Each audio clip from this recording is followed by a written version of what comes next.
announced that you're in the house? Are you kind of like, I want it to be low key, or do you kind of welcome it? I guess it all depends. It all depends on the mood you're in, pretty much. You know, for the most part, I like to be low key. I do. I mean, you know, it's great to be recognized, you know, for the hard work that you've done, and to be recognized, you know, for your achievements is fantastic. It's great. I mean, I guess that's what everybody wants. You know, you want, if you strive to be successful at something, you know, you want to be recognized for it. And by recognized, I don't mean, you know, people come up to you and ask for your autograph or a picture. I mean, you want to be recognized for your hard work. And I guess in a funny way, you know, people recognizing you and asking for a picture is that recognition. I know that sounds stupid to say, but it is.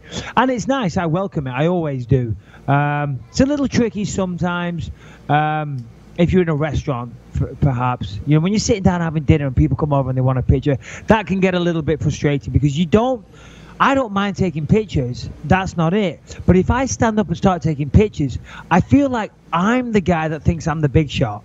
You know what I'm saying? Right. I feel like I'm the one that's like trying to say to the whole restaurant or wherever I am, hey, look at me. When that's not the case, I'm just trying to be low key. But I don't want to be a dick with the people. It's like when I'm at the gym sometimes, I'll be working out and people come up and say, hey, can I get a picture? And again, I say, listen, yeah, I mean, maybe if you catch me when I'm leaving, let's do a picture. I'm in the middle of a workout, which is kind of annoying, but it's still not that bothersome. But more importantly, I said, if people look and they see me standing there posing for pictures, they think that I'm the one who thinks I'm the shit. I'm the one with the big head, you know? So for those reasons, I'd rather not. It's such a different like attitude. Like you watch guys like Conor and Mayweather, and they have that fucking I'm bigger than life attitude, and then there's just certain other guys that you look at. I mean, there's a lot of fighters that almost have like a blue collar appeal. Like that's kind of like what you know. Even like I look at you like, you know, we do this podcast together. You know, what Brian Callen from Fighter and the Kid, he came into the Comedy Store the other night, and he's hanging out with Jeremy Piven, and they're just like these it's just a different like swag that these guys walk around with. Like they really like being in Hollywood. And then I see you're very like low key. You come out to the Ice House, it's like in the small room, you and your friends are just kind of like, you know, in your own corner. You don't really, you know, you don't make it a big deal. You dip out before the show's over because you don't want to, you know, make it a big deal. But it's almost different types of like personalities. It works for everybody, but there's definitely a Hollywood type appeal, and you watch somebody like Conor and you see the type of fucking money that he's making and the type of offers that he's getting, and you know, he treats the fucking world that way. He treats it, even before he was a star, he was treating himself like he was a star. No, absolutely. And I love how 10 minutes into the podcast we've segued into Conor again. I love him. Seems to be you love talking about Conor. That's all we do on here. Jesus Christ. And then of course I have to talk about him because you bring him up, and then I'm making headlines because I'm talking about him. Yeah, all right, if we're going to talk about Conor for a second, let's do that. I don't know. What do you think he's doing right now after earning around 100 million? What do you think he's doing right now? I think he's jerking off into stacks of money. He's lighting dollar bills. Do you think he's going to fight again by the end of the year? No, not by the end of the year. I think Conor's going to sit out for a little while. You told me I was stupid because I guess I just read. This is what I do. I just read headlines, and then I take them as news, and then I deduce the rest of the story just based off the headline. So I read that Conor suffered mild traumatic brain injury, and then I was like, oh, we should talk about that on the show. And then you were like... Yeah, that's right. Yeah, you did say that. You said, oh, Conor suffers minor traumatic brain injury. And I'm like, dude, that's a non-story. But, all right, but I guess now we are talking about it. So the story goes is that a doctor, I don't even know if he was there or he just watched it on TV, and he said that Conor showed signs of, you know, mild brain trauma in the fight because he was kind of wobbling around all over the place. He said if you get, you know, if you're just tired, like Conor said he was, then you just react slowly. You don't wobble around.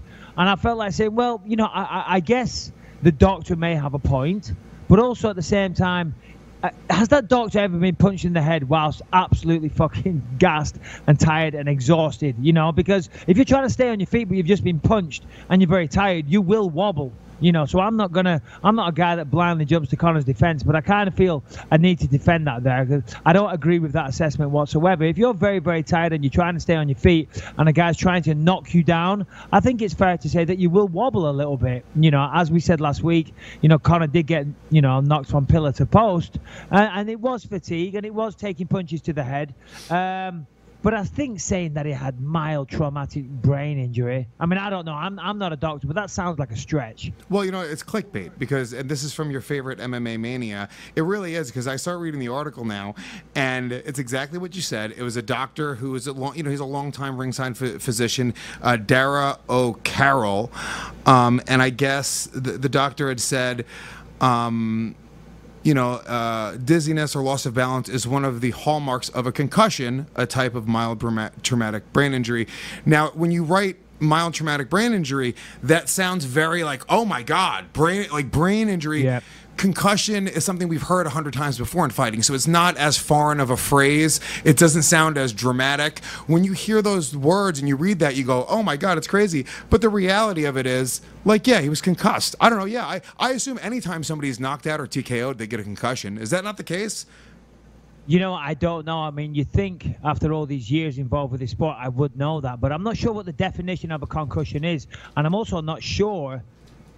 I don't know. I would say if you're knocked unconscious, I'm going to go out on a limb and say and guess and make an educated guess that you are suffering some kind of concussion. If it's to the point where you are knocked unconscious, it has to be a concussion, but you don't necessarily have to be knocked unconscious. You hear about a lot of fighters getting concussed in training, and then they have a lot of problems. Who's that one fighter right now that still to this day can't compete? Because I think he took some heavy shots from TJ Dillashaw at Team Alpha Male, if I'm not mistaken. I forget the guy's name. Chris Holdsworth, I think that might be him. And yeah, apparently he's having concussion or motor function problems. You know, he's just having problems with his coordination, basically. And I think that stems from a concussion. So, yeah, I mean, you see a guy like Conor in that fight falling around the place. Yeah, okay, concussion doesn't sound as bad. Yeah, I'd agree with that. I mean, at the end of the day, that is the problem with boxing, and that was why maybe some people were saying, is that fight even legal? Of course, Conor, first ever professional boxing fight. And there's way more deaths, injuries, concussions in boxing than mixed martial arts. Again, I'll say it. I think it's 13 to 15 deaths per year, which is unbelievable. I mean, we just heard recently about the MMA fighter Tim Hague, went over to boxing, sadly lost his life afterwards. So that was a concern. And I guess the referee, when he saw him falling around like that, that's why there was no arguments from Conor or anyone really when the referee stopped that fight. Yeah, the official definition of concussion is temporary unconsciousness caused by a blow to the head. The term is also used loosely of the after effects such as confusion or temporary incapacity. Yeah, I mean, look, I think we're right about that. I think if it's called a TKO or a KO, I mean, you would assume that the person would be concussed. It's very funny that MMA Mania, they kind of run that, and it becomes just something that people click on, and that's a problem, I think, with MMA. Lewis, I have to ask, are you getting a little side deal of MMA Mania? Because every single episode, you are mentioning their website. Well, I'm in the process of trashing them. Shitty website.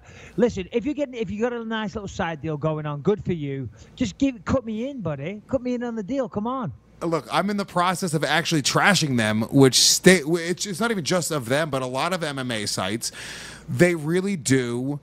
They create these clickbait type articles, and the truth is nobody has enough time to spend their days reading through every single article. So when you go to an MMA site and you're looking for shit to talk about in a show like this, or even just any site, I do multiple podcasts that aren't even MMA related, you fall for this bullshit. And I think with MMA it happens more than anywhere else. Yeah, well, no, you're absolutely right. And I would say certainly MMA, because I think, and I'm not trying to offend all MMA journalists, but what is the level of journalism in MMA? I mean, of course, there's some very, very credible journalists, but there's also a lot of guys. If you have, if you got an iPhone, you got a laptop or whatever, and you got access to the internet, which everybody has these days, you can call yourself an MMA journalist, do a little blog, do a little tweet, Instagram, whatever. All of a sudden, you're a journalist. So everybody's trying to get stories. So they're taking things out of context, and they're spamming everybody, basically. And I guess, I mean, as you say, MMA is definitely up there. I would say the main one would be Donald Trump. I mean, CNN. I mean, they just cover him 24/7 and looking to spam him, whatever. I mean, I'm not a Trump supporter. That's not what I'm trying to do here. Stick up for Trump. But I'm here complaining that MMA Mania and all these other shitty websites break down everything I say. Jesus Christ. I do feel sorry for Donald Trump a little bit there. Yeah.